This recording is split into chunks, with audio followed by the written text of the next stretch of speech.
बसमध्ये बसलेल्या बाबांच्या हातात काठी होती आणि डोक्यावर हळद. वाटलं आज काहीतरी इंटरेस्टिंग होणार आहे. रस्त्यात एका बाबांनी हातात हळद ठेवली, म्हटले पुढे कामात येईल.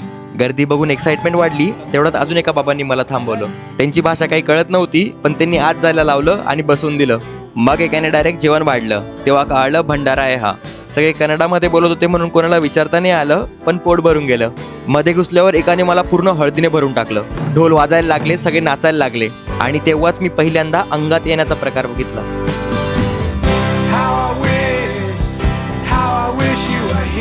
तर ही एक कोल्हापूरमधल्या पटणकडवली गावातील विठ्ठल बिरदेवाची यात्रा. हळदी म्हणजे सोनं आहे. ज्यात सगळे हळदीने मागतात, एन्जॉय करतात आणि सगळे धनगर बांधव पुढच्या वर्षासाठी ब्लेसिंग्स मागतात. चांगलं वर्षभर आमचं जावं याच्याकरता ते दान करतात.